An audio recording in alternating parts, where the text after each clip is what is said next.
O le a tauto pe ia, whaatura la apa ia masa o le so, yon tūlanga whaalupe. Wale pa ia o whaapea na sao mai. I le ngafa sau afa, tala i le tala, wa o leo whetau i whora. Whe ngai ko i senga ula, a wapa ia masa o le ne yaso. Whaatalo whatu, whaafere atu, afio maia, tala maia au. O sunga taitai o Sauninga, Reverend Mariota, o whiunga le tamaitai Palemia, Fiame Mataafa, Afioga Malu le kapeneta, and le ngata leo Malu whaarolomia. Respectfully, blessing, good morning everyone. Welcome, welcome. Reverend Ella Mariota Siaea, the Honorable Prime Minister and the Minister of Tourism, Fiame Naomi Mataafa, members of the Cabinet, the members of the Diplomatic Corps, heads of government ministries, SOEs, business communities, and all, talofa and welcome. If I violate to Samoa, by tau foi on the sea the tato fast time, sula ile ro for the tour a wale ni tai fo. Ila tele mal farualo, e tala tua ila sum, tai tai o tato Sauninga, te matalia de tato fa mboi. Reverenciae. Saunoaga whaawhiloa le fonga le aso. Ia e le ngata i le tātou ngangana Samoa. Ia e whapea foi le ngangana whapea tānia mō nei o tātou. Uso foi e le malamalama le tātou ngangana.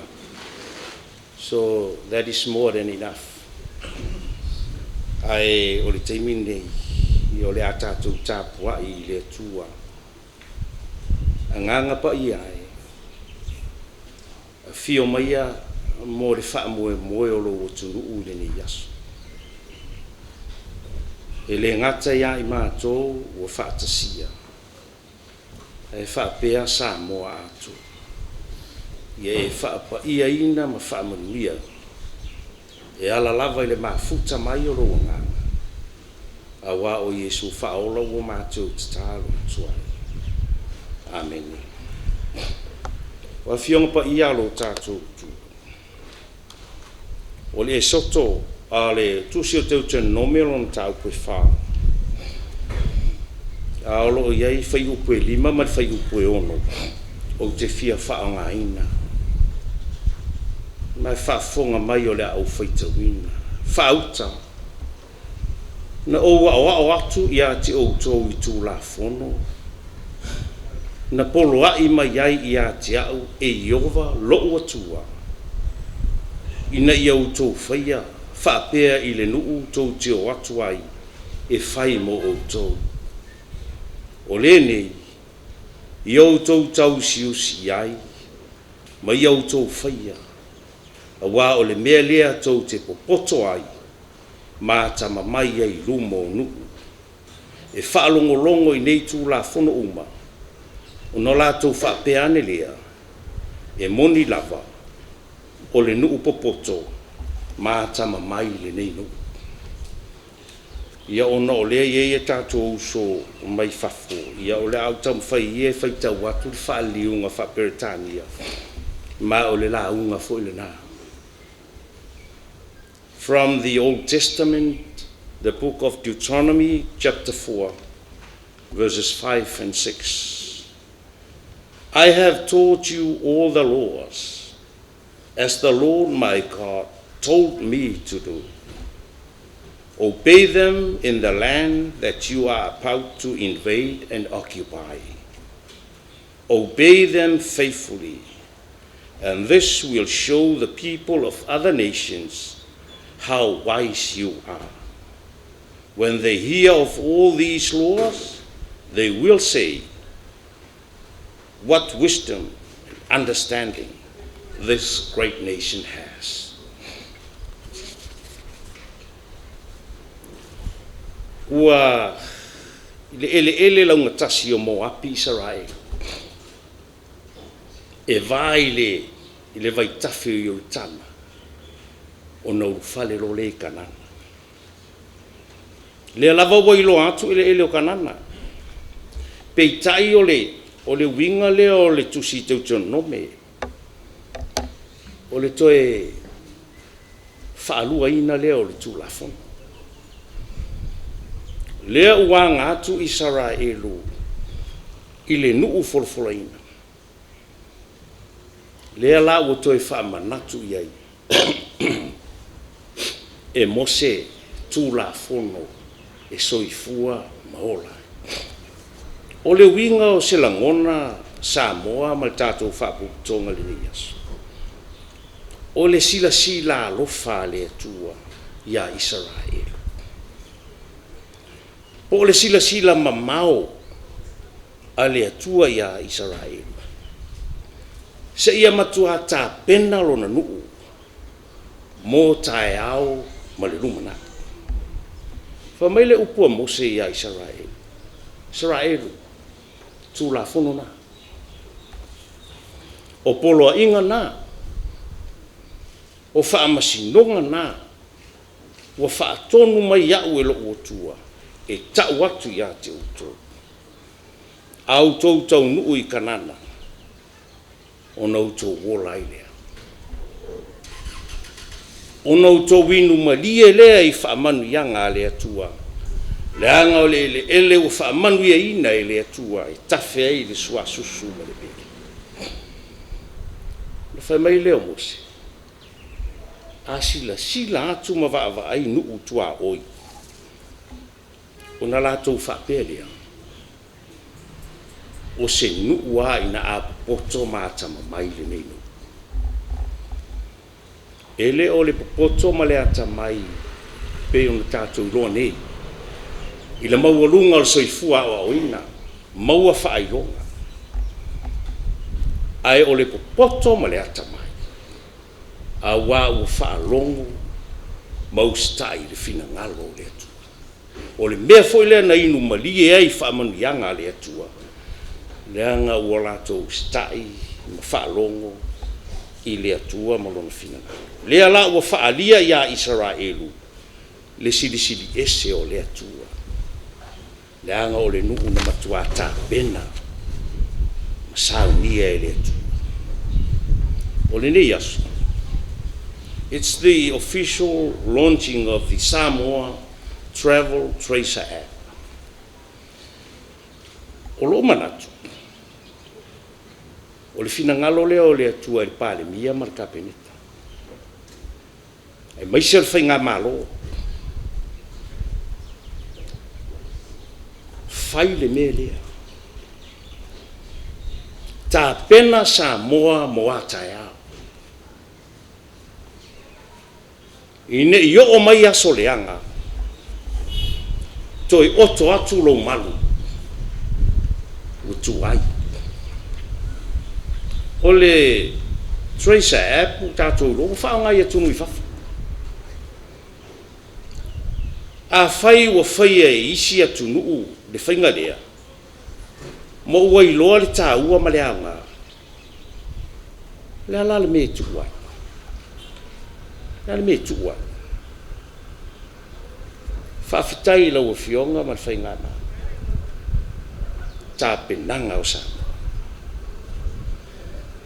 Lea wa tā pena o tātou utu.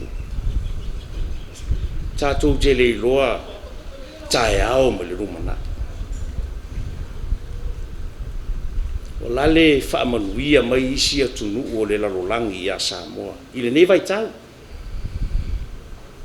O no lo saunga le mu pe Samoa. Ai sea, fai mai o Samoa o le atunu o poto ma tama mai. Ai sea, le anga o tatu fa long, si fonga. Ma o stai le fina ngalo le atua e ala le musumusunga le anga. Yo tatu taita. Fai foi no fa pe atu. Taita I o tona yatu. O ila to sa amata mea le ni fa. No mai le fa mai o ngā lulu. Le foi watu la I mai le fai ngā malo fo. Le a soli muri a. Ta pena lo tatu o tu. Mo ata ao. Tatu tele iko. Ya manuia tele.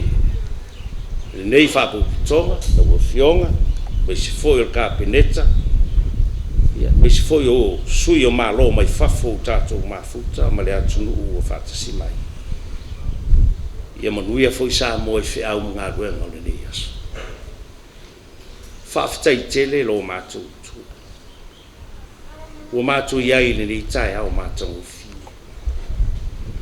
ua soifua mai Samoa ma maleifua mai faanuga lelei ua taape foʻi lou atunuu i feʻau magaluega o lenei aso manaia matou fanau ia o a ua matou faatasia i lenei faamoemoe taua seʻi tulituli loaina le taumafai na ia tapena pea Samoa na ia saoga lemu lo matou ola na i fainitā ma puapuagā o le ola nei avea ia lenei lagalaga i mea lelei ma faabaʻite i mea sili e tapena ai pea se lumanaʻi lelei o Samoa auā matou te leiloa ataeao ma fainitā ma puapuagā ae faafetaitele i le tofā ma le faatā ia faafetai ua manuia Samoa ma iona ao se o'o iona i a o le tatalo aga lelei si o matou tunu ma faau au pea lou alofa tunua ina ia saga laveaʻina pea lou matou ola na i fainitā ma puapuagā o le ola nei alofagia Samoa i feʻau matiu te magaluega o lenei aso taʻitaʻi filemu lo matou soifua i ou aao aga lelei matou te malu ai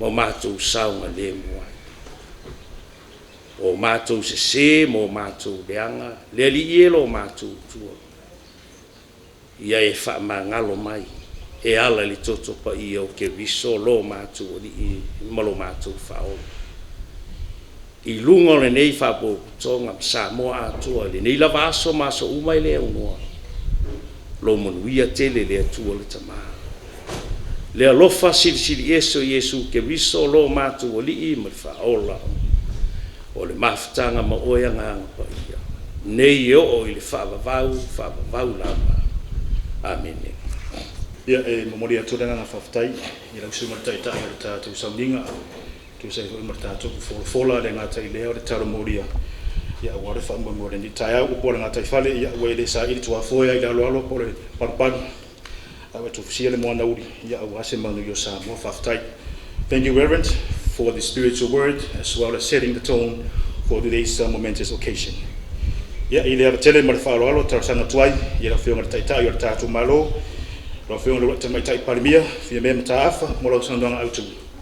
Honorable Prime Minister. Lafsunga le taʻitaʻi o Samiga, Reverend Mariota Siaea. Afio tauafioga i Minista o le Kapeneta.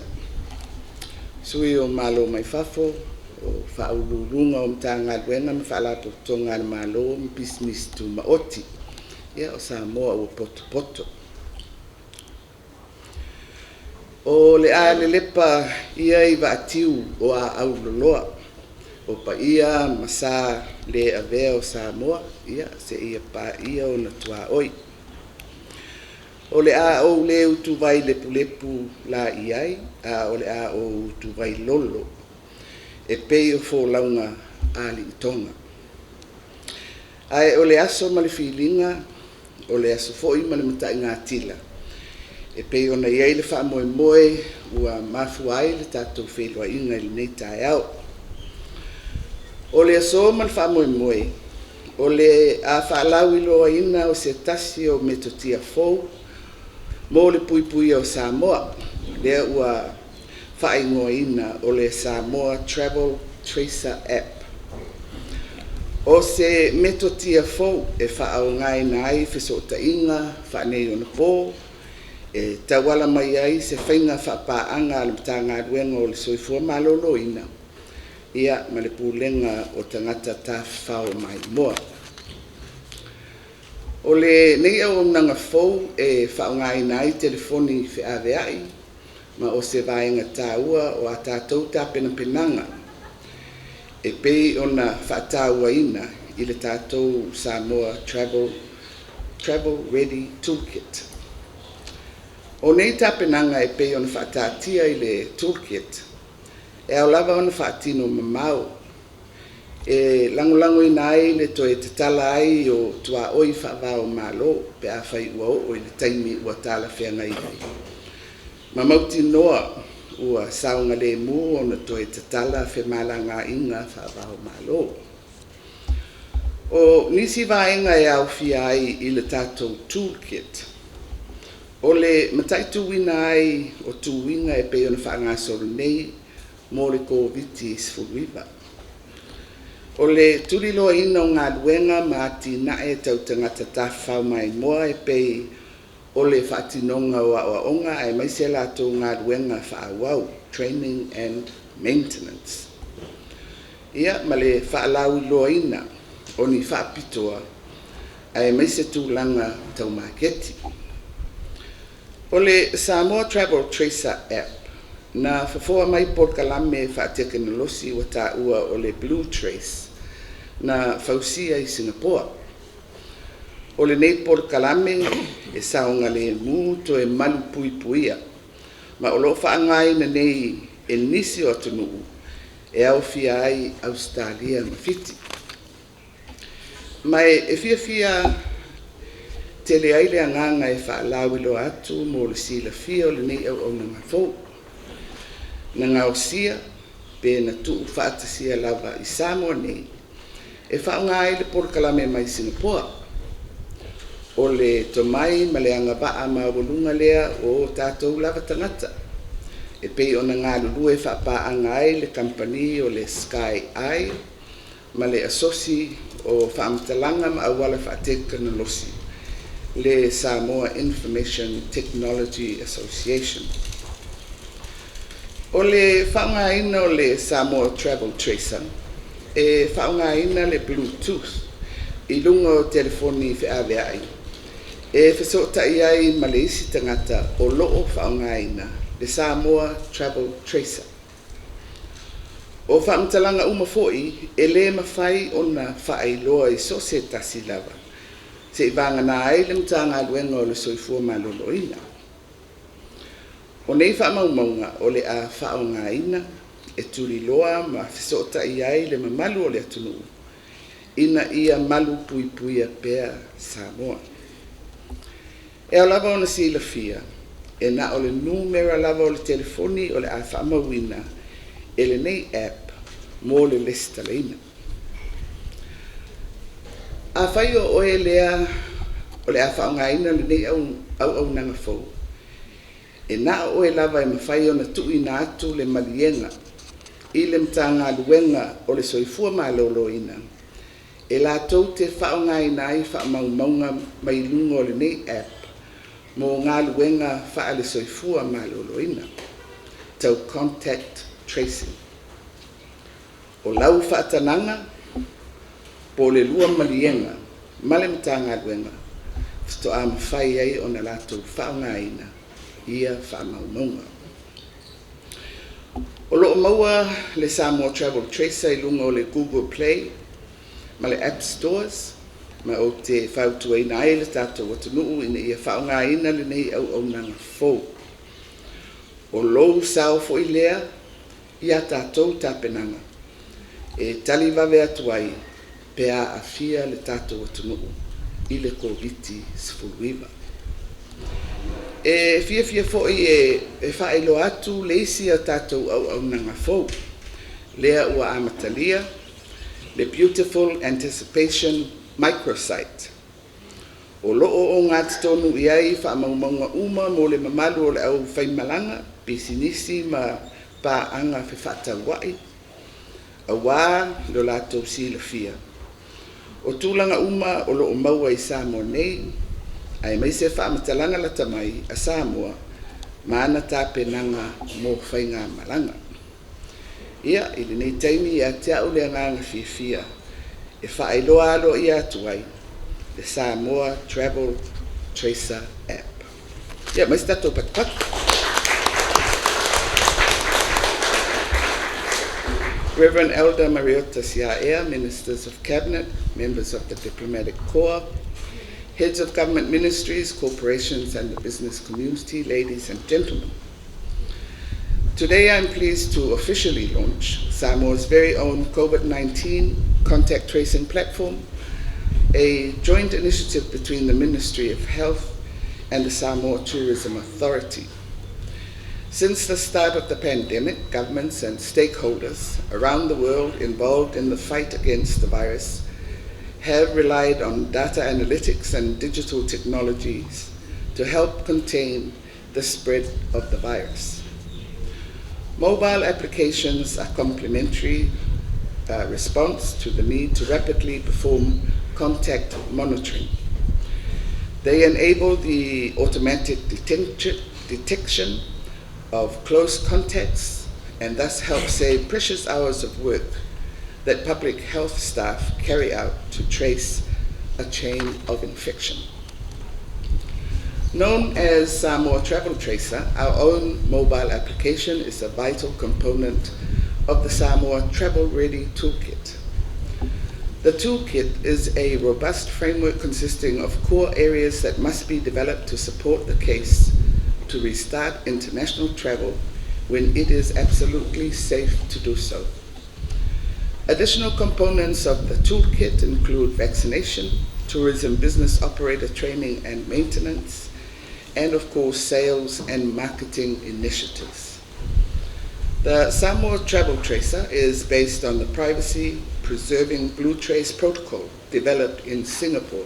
And I am pleased to share that the app was developed locally in partnership with the Sky Eye and the Samoa Information Technology Association. This app uses Bluetooth to trace close contact between users.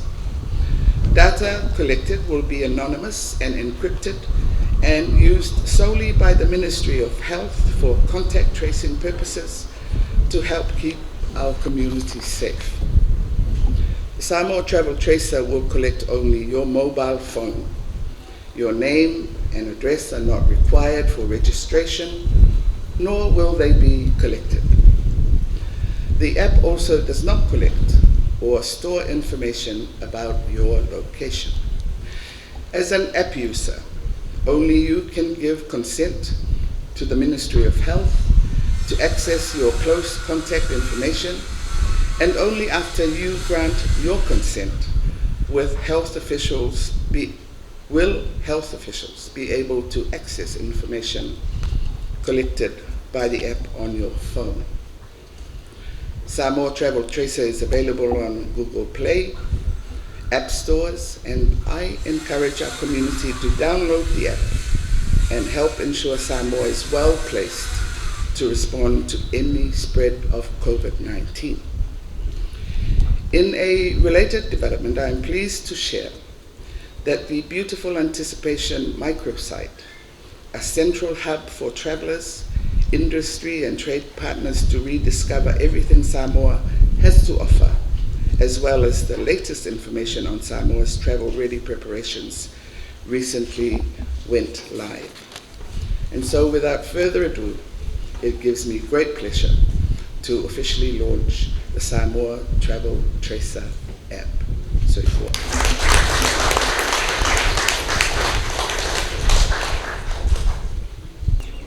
Whakataitere la wawhia mara taitai, e tu sai malau Saunoaga au tū, e tautonu manatu e Wi-Fi e tui manua e umaria le whangai pa au walau Saunoaga le tai au. Thank you, Honourable Prime Minister, for your key address highlighting the importance of the government's response to the COVID-19 and its current development.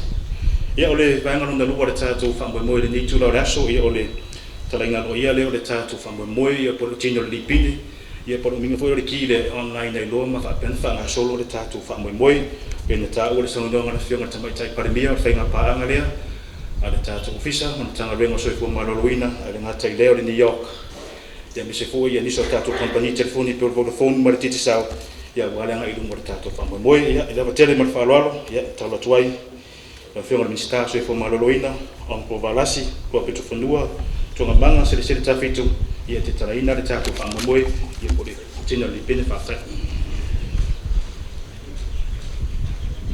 E le koe whaaluinga se kala o lea ua Saunoaga le Palemia. Ua uma o ngā moku le kako kaulanga le langi pei o ngā Saunoaga i ai le whaiwhau. A ua o kou mangingo ma malamalama i le ngei aso ma le polkalame ia e maise le mea o lo whakingo e Samoa mo le anga i luma. A le i whaia le kalalo ia moli le whaafikai ma le whamalo e le CEO e maise po le lipule o le mkangaluenga so i fumaloinga e maise fo i mkangaluenga i o ngvanga uma maise fo i le sunga lipule o le mkangaluenga o kangaka ka whao mai whafo mo le ngei whainga paanga whaafikai kele pau le kalale le miskao so i fumaloinga i a whamangu i a kele le kua ia ma ia whao ngā inga le ngei pol kalame ia wale Puipuia o Samoa mo le anga i luma whaafikai kele. Hello, my name's Yuri. And I'm Setema. We found some pretty amazing adventures all around Samoa. And wherever we go, we always use the Samoa travel tracer. Samoa's own COVID-19 contact tracing app. It's an important digital tool that will help contain and stop the spread of COVID-19 in Samoa. Simply download the app, register, turn on your Bluetooth, and you're good to go. The app uses Bluetooth to trace other app users who come into close contact with each other. If an app user becomes infected with COVID-19, or you were in close contact with an app user who is infected with COVID-19, the Ministry of Health will request user consent to upload their close contact data. And there's no need to worry, all data is securely stored on the STT online server. And is only accessed and used by authorized health personnel. For the sole purpose of contact tracing and keeping Samoa safe. The Tracer app will collect only your mobile number, not your name or address, so don't worry. So please use the app and keep